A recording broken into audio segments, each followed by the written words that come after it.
Salut à tous. Dans cette vidéo, nous allons parler des matchs de samedi. Le grand championnat européen continue et dans cette vidéo, nous allons analyser trois rencontres de la Première Ligue anglaise.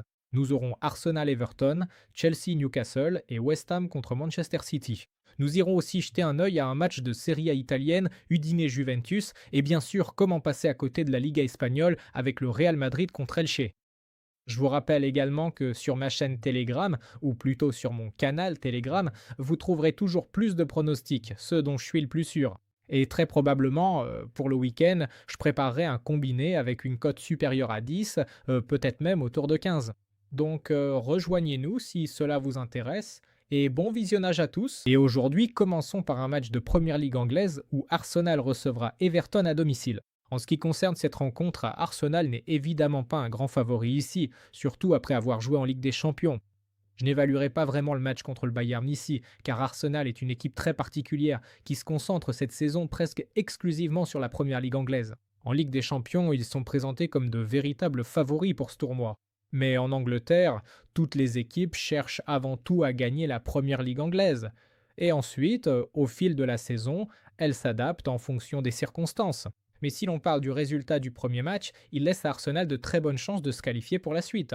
C'est pourquoi la capacité à produire un jeu de qualité à domicile contre le Bayern se traduira justement par la possibilité pour l'équipe de se qualifier pour le tour suivant. C'est pourquoi je ne pense pas que l'équipe d'Arteta rencontrera aujourd'hui, lors du match contre Everton, des difficultés particulières concernant le choix des joueurs ou la forme physique, car leur rotation est plus que correcte. Et comme d'habitude, j'attendrai probablement d'Arsenal à domicile un football résolument offensif. Arsenal est l'une des équipes les plus stables, non seulement en Angleterre, mais aussi sur tout le continent européen en termes de régularité dans son jeu. Sur le plan offensif, tout se passe plutôt bien pour eux en ce moment, si l'on parle justement du match qui se joue à l'Emirates. Mais la seule chose qui pourrait en dérouter certains dans le match d'aujourd'hui, c'est la façon dont Everton peut, selon les situations, défendre. En effet, l'équipe de Moyes est très performante cette saison, mais face aux leaders du championnat, face aux équipes qui sont en haut du classement, lors des matchs à l'extérieur, ils montrent assez souvent ce qu'on appelle la différence de niveau. Et ce contraste, oui, il se traduit très souvent directement dans le résultat. Oui, Everton a peu de matchs complètement ratés, peu de buts encaissés à l'extérieur, mais des équipes comme Arsenal, en première ligue anglaise, il n'y en a pas tant que ça non plus. Donc, en ce qui concerne mon choix pour le match d'aujourd'hui, je mettrai en avant un pari comme le total individuel de plus de 2 buts pour Arsenal. C'est une option avec remboursement en cas d'égalité. Le prochain match aujourd'hui sera également en première ligue anglaise, mais je voudrais ajouter un petit détail que j'ai oublié de mentionner à propos de Telegram. En plus des paris combinés, j'y publie aussi la liste des matchs. C'est un aperçu de tous les matchs des grands championnats européens, car sur YouTube, on va surtout essayer de se concentrer sur les événements majeurs. Donc si certains d'entre vous sont simplement curieux de connaître mon avis sur d'autres rencontres, vous pouvez aussi vous abonner à mon Telegram. Là-bas, ces informations seront publiées les jours où il y aura une forte concentration de matchs. Et donc le prochain match, c'est Chelsea qui recevra Newcastle à domicile. En ce qui concerne cette confrontation, Newcastle a ici un léger avantage puisqu'ils ont eu un jour de préparation en plus pour la Ligue des Champions, car ils ont joué un jour plus tôt. Plus précisément, un match, un jour de préparation supplémentaire pour la Première Ligue anglaise parce qu'ils ont joué un jour plus tôt en Ligue des Champions de Chelsea. Mais dire que cela va vraiment avoir un impact important sur le potentiel de jeu ou le fonctionnement de l'équipe d'Eddie Howe, je dirais pas ça, parce que Chelsea et Newcastle sont deux équipes complètement différentes en termes de composition des joueurs. Et en ce qui concerne Newcastle, j'ai très souvent remarqué que tout au long de cette saison, leur principal point faible en première ligue anglaise, c'est le manque de profondeur d'effectifs pour pouvoir jouer pleinement sur tous les tableaux. Et il se trouve que Newcastle passe parfois complètement à côté de certains matchs. Parfois, ils montrent un assez bon football, mais il n'y a aucune régularité là-dedans. C'est pourquoi, en ce qui concerne le match d'aujourd'hui, il n'y a pour moi qu'un seul argument en faveur de Chelsea, en faveur des Blues, c'est que Newcastle ne sera pas en assez bonne forme physique.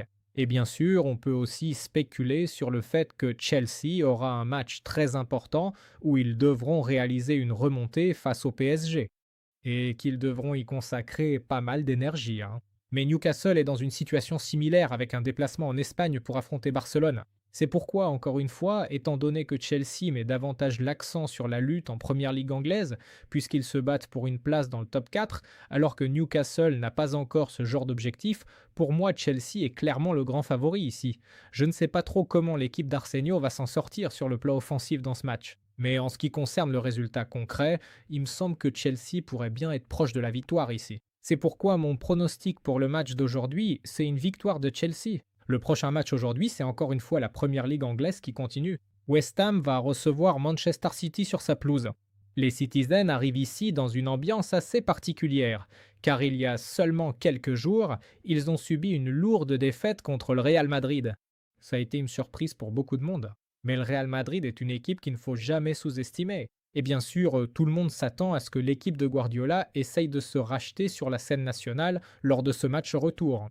Et beaucoup pensent que les Citizens vont négliger le match d'aujourd'hui contre West Ham. Il y a une certaine logique à cela, car même si les Citizens ont montré une très belle série dernièrement, je ne les considère pas vraiment comme des candidats évidents pour le titre, pour une raison bien précise. Cette saison, leur football est beaucoup plus instable, surtout sur le plan défensif. Il y a aussi beaucoup plus de moments de turbulence en ce qui concerne la composition de l'équipe.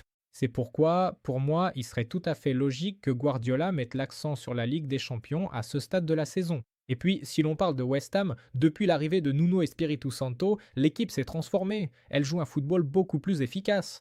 Oui, peut-être qu'ils ne prennent pas des points à chaque match, mais la qualité de leur jeu a nettement progressé, et cela commence peu à peu à se traduire par des résultats. C'est pourquoi, comme j'aime aussi le dire, il n'y a pas d'équipe facile en Angleterre.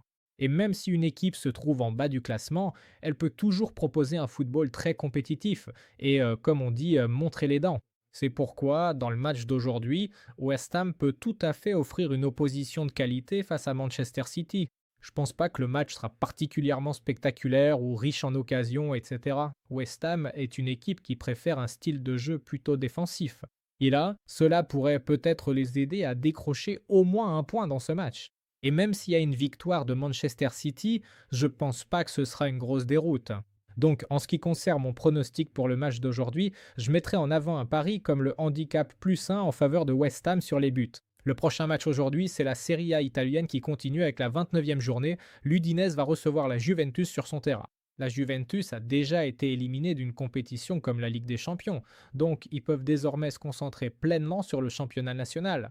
Et puis, l'absence de match en Coupe d'Italie peut également y contribuer. En ce qui concerne le match d'aujourd'hui, il n'est probablement surprenant pour personne que l'Udinese ne soit pas le favori de la rencontre. Et ici, il y a un argument clé à cela, car la Juventus a tout simplement une situation bien plus stable en termes d'équilibre de jeu général.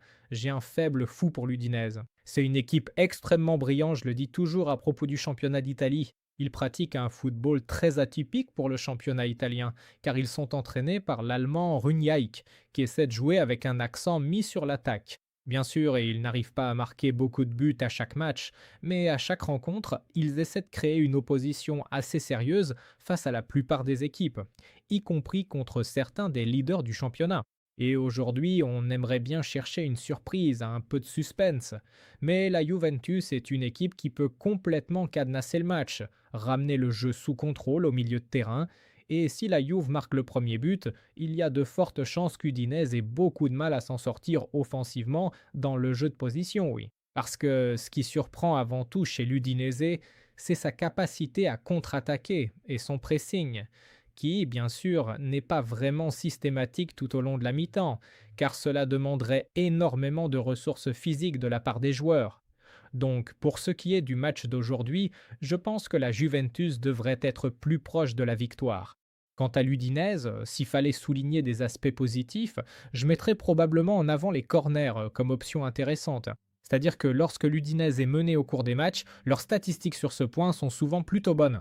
Donc, en ce qui concerne mon pronostic pour ce match, je mettrai d'abord en avant une simple victoire de la Juventus. Le prochain match du jour, c'est la Liga espagnole qui continue avec la 28e journée. Le Real Madrid va recevoir Elche sur sa pelouse.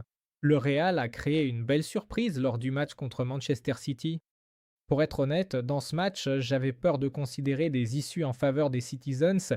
C'est pourquoi j'ai plutôt envisagé le total individuel de plus d'un but pour le Real Madrid. Tout simplement parce que le Real Madrid m'a appris qu'il ne faut jamais sous-estimer cette équipe en Ligue des Champions. Même dans les périodes qui semblent les plus instables, les plus critiques, l'équipe peut se ressaisir et offrir des matchs comme celui que nous avons vu ce mercredi. Donc, en ce qui concerne le match contre Elche, oui, il y aura de la fatigue accumulée. Oui, le Real Madrid traîne toujours les mêmes problèmes qu'il avait jusqu'à présent. C'est une question d'optimisation du jeu au milieu de terrain, c'est une question d'efficacité défensive. Aujourd'hui, ces problèmes peuvent également avoir une certaine importance face à Elche, car Elche a eu beaucoup plus de temps pour se préparer à cette rencontre. Il faut aussi souligner qu'Elche n'est plus une équipe du top 10 comme c'était le cas lors du premier tiers de la saison. C'est désormais une équipe qui lutte activement pour le maintien et une équipe pour laquelle tout ne se passe pas très bien sur le plan du jeu. Oui, l'équipe presse plutôt bien, elle a de bonnes bases en attaque, elle marque assez régulièrement, mais elle encaisse presque plus de buts que n'importe qui d'autre si l'on regarde la dernière période.